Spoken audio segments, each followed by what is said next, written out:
450 from Paddington, Agatha Christie's eighth Miss Marple novel, published in 1957, also titled What Mrs. McGillicuddy Saw. It's been adapted multiple times, but if you watched my video rating all the Miss Marple novel adaptations, you know that out of the four I've seen, I favor the adaptations starring Margaret Rutherford and Geraldine McEwan, respectively. So instead of playing which adaptation is the best, let's play which adaptation is the most accurate. Let's start with the 1961 version with Margaret Rutherford, retitled Murder, She Said. Here, Miss Marple takes a train, the 450 from Paddington Station, and as her train briefly runs alongside another, she witnesses a murder. She tells the authorities, but they don't take her seriously. Inspector Craddock tells her they've searched the train and the tracks, but found no body. Miss Marple decides to investigate herself, and enlists the help of her friend, Mr. Stringer. They determine that the body was most likely pushed off the train where there was an embankment and collected at Krakenthorps Hall. Perhaps the body is still hidden there. Miss Marple decides to get herself hired as a maid so that she can look for the body. The 1987 TV version starring Joan Hickson starts out similarly, although it's not Miss Marple who witnesses the murder, but her friend, Mrs. McGillicuddy, who's coming for a visit. Mr. Stringer is absent, so it's the two women who investigate and zero in on Krakenthorps Hall, now called Rutherford Hall, and now owned by the Krakenthorps. Miss Marple asks a friend and former caretaker, Lucy Islesborough, to secure a position as a maid and find the body. These same events all occur in the 2004 TV film with Geraldine McEwan, except it begins with a flashback in which Mrs. Krakenthorp dies and everyone grieves. Well, almost everyone. The Japanese anime show Great Detectives Poirot and Marple introduces a new character, Maybelle West, Poirot's assistant and Miss Marple's great-niece, as a tie between the two sleuths. The story unfolds from Maybelle's point of view as she and Miss Marple await Mrs. McGillicuddy's arrival.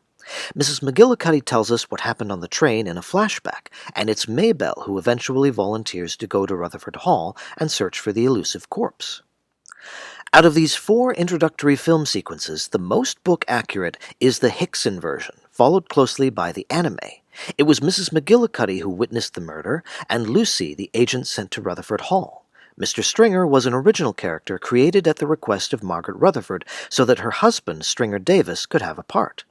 The only big difference so far in the Hickson is that instead of Inspector Craddock, the police investigator is another recurring Miss Marple series character, Inspector Slack.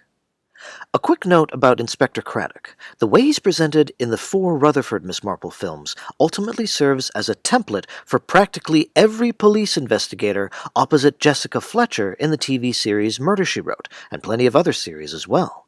He's chauvinist, patronizing, almost always on the wrong track, and it's quite satisfying every time Miss Marple shows him up.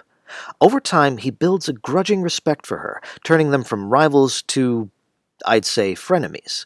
In the books, however, Miss Marple and Inspector Craddock have a much more amiable partnership. They first meet in A Murder is Announced, and while Craddock is initially skeptical of Miss Marple, he quickly realizes how sharp she is. Rather than consider her a burdensome headache like his film counterpart does, Craddock comes to view Miss Marple the same way as his godfather, Sir Henry Clithering, that she's an overlooked treasure in the world of crime-solving. The only reason he ever objects to Miss Marple getting involved is that he fears for her safety. Sticking with the Hickson adaptation, Lucy meets some of the Krakenthorp family, and on her work breaks uses golf practice to mask her searching for the dead woman, an idea suggested by Miss Marple. Eventually she finds the body in a mausoleum. The police are called, and when the family gathers we meet the rest of the suspects. The Krakenthorp family consists of Luther, the cranky and perhaps hypochondriac patriarch, and his surviving children, Emma, Alfred, Harold, and Cedric. There's also Brian Eastley, Luther's son-in-law, and Brian's young son, Alexander. Lucy develops a romantic connection with Brian, and maybe also with Cedric, who's a bit of a shit. A clue to the dead woman's identity is revealed when, at the urging of the Krakenthorp family physician, Dr. Quimper, Emma admits the family received a letter from Martine, the French widow of Luther's deceased eldest son. Through her son, Martine would have a claim to a share of the family fortune, so maybe someone killed her to prevent their own share from shrinking. Evidence also turns up that the victim was a Catholic dancer going by the stage name Anna Stravinska. A second murder occurs when Harold Krakenthorp is shot to death outside. Alfred predicts his own forthcoming death when he confides to his sister, Emma, that he has an illness that's too far gone to treat. He's bitter toward Dr. Quimper for not detecting it sooner, but he congratulates Emma when she announces her engagement to the doctor. A lawyer hints to Miss Marple of a tontine, a legal condition by which the more members of a family die off, the richer the survivors might become. The 1961 film has no tontine hint, but the body count is higher. Prior to the death of Harold, whose body is discovered by a maid who happens to be played by Joan Hickson, the family eats curry for dinner and all of them fall ill, poisoned by arsenic. For Alfred, the poisoning is fatal. Apart from this, the plot is mostly the same as the Hickson version, right down to the golf. I'll have you know that I won the Ladies' Open Handicap in 1921.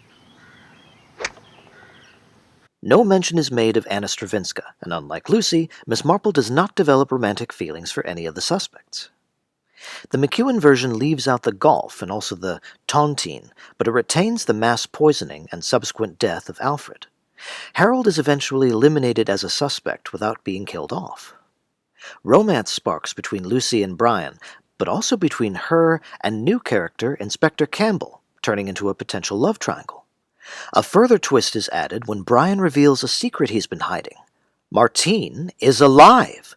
She never sent any letter to the Krakenthorps, she's not Anna Stravinska, and she has no idea who the dead woman really is. This twist is incorporated into the anime version as well. Being an adolescent, Maybelle's romantic connection is with James, Alexander's buddy, who turns out to be Martine and Edmund's son, unlike in the McEwan version where he's Martine's son with her second husband. Both Alfred and Harold bite the dust, though here, Harold is poisoned. Before we decide which adaptation is most accurate to the middle of the book, let's take a look at how the characters compare. First of all, Lucy. I would describe Book Lucy as sassy and unflappable, so between the two adaptations in which she appears, the McEwan is much truer to her character. In the book, practically every male character hits on Lucy, including Luther, and her responses are cool and cheerworthy. I especially like one exchange between her and Cedric. "Hey, Lucy. Let me guess, you want to marry me?" "Marry you? Hell no. You shouldn't be so full of yourself, thinking everyone wants you. I'd never want you. As a wife. How about as a stepmother?" "Say what?" "You heard me." Fortunately, Book Cedric isn't as much of a shit as they made him in the Hickson, though he still likes to provoke people. His most accurate portrayal is in the anime, though the McEwan comes close. It's hinted in the book that Lucy has started sneaking to the pigsty to make out with someone, but it's unclear whether it's Cedric or Brian.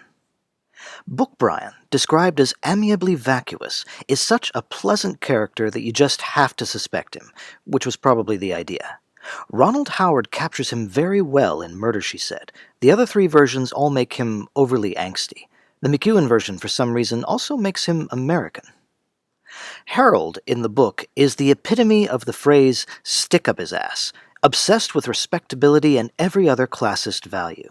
He's the only suspect whose true personality we get a glimpse of just before he's killed. He's so devoid of compassion and humanity that it's honestly a shock when it turns out he's not the murderer.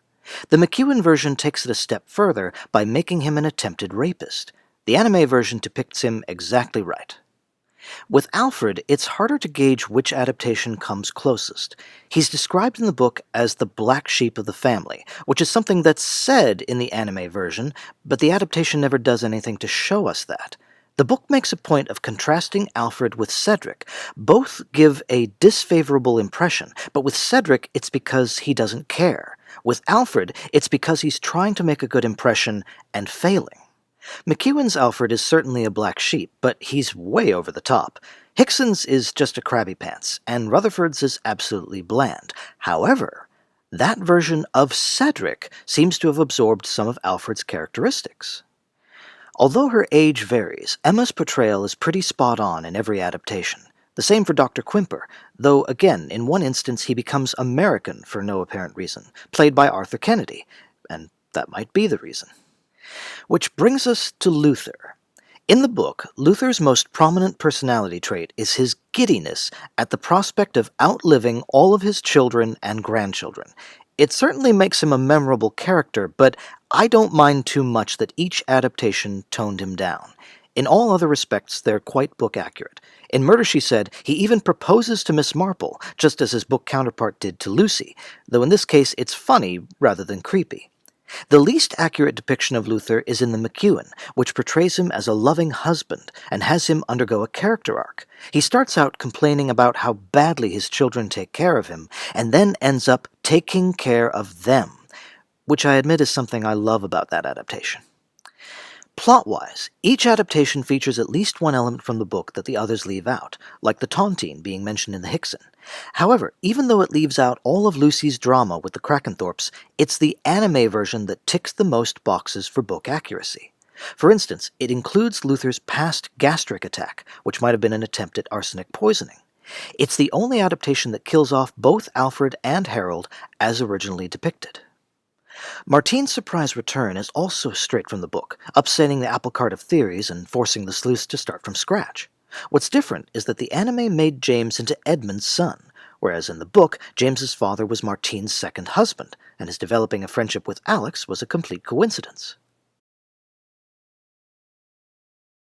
It's not clear how anime Miss Marple arrives at the solution, but she reveals it by pretending to have a fishbone stuck in her throat. While Dr. Quimper is tending to her, Mrs. McGillicuddy enters, sees him with his hands around a woman's throat, and shouts that it was he whom she saw strangling a woman on a train. The victim was Dr. Quimper's secret wife, who wouldn't divorce him because she was Catholic. He killed her so he could marry Emma, and did away with Alfred and Harold so that Emma would inherit a larger portion of the Krakenthorp estate. He sent the letter supposedly from Martine in order to keep people from finding out the woman's true identity, although Harold did let slip that Quimper had a wife. Maybe that was Miss Marple's big clue. The story ends on an optimistic note, with James expressing hope that he'll meet Maybelle again. Maybelle doesn't answer him, but she looks like she feels the same. The climax in the Hickson version is similar, though it's drawn out a bit by a chase scene and a confrontation between Brian Eastley and the villain, followed by some sage advice from Inspector Slack. That was very inadvisable, sir. The man was armed. We don't recommend that. Lucy, it's implied, gets together with Brian. The reason Martine didn't turn up alive in this version is because here Quimper chose the name Martine for Edmund's fictional wife because his wife's real name was Martine. Harold died because he happened to be acquainted with her, but Miss Marple says Quimper was planning on killing off the rest of the family anyway, so that Emma would inherit the whole caboodle. That's why he deliberately let Alfred's cancer go untreated. The McEwan version shifts the setting of the climax back to the titular train, recreating the circumstances so Mrs. McGillicuddy can identify the killer exactly as she saw him the first time. It might be more dramatic, but personally I prefer it where she's not privy to the plan. Alfred, it turns out, was killed because he saw the doctor planting a clue and was blackmailing him. We don't recommend that. Lucy seems just on the point of choosing Brian, but ends up going with Inspector Campbell. Looks like Miss Marple approves. The 1961 film gives us a slightly different climax. A music-playing compact was introduced early on, which belonged to the victim, and Miss Marple uses it to lure the killer to her. Out of the 4 reveal moments, this is by far the most chilling. I've seen you like that once before, Doctor. It was on a train, and you were strangling her. In this case, what tipped Miss Marple off that the dead woman wasn't Martine was that Martine reportedly worked on a farm in Normandy. The dead woman had never worked on a farm in her life. I saw her hands.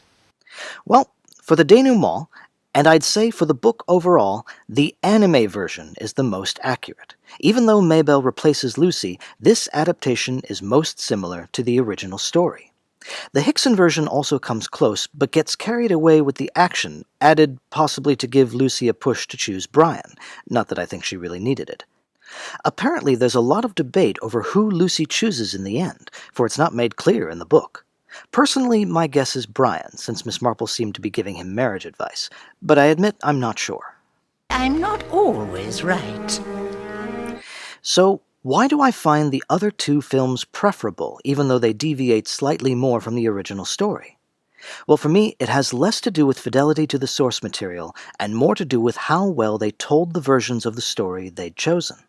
Let me be clear, I heartily recommend all 4 adaptations. I just see more strength in the writing, direction, acting, and production values of the McEwan and the Rutherford. One has vivid characters and a fun, captivating storyline. The other has awesomeness. Good Lord. This is usually where I would do a clever segue to preview the next video, but I can't think of anything clever, so next time I'm covering the mysterious affair at Styles. I'll see you then. Thanks for watching.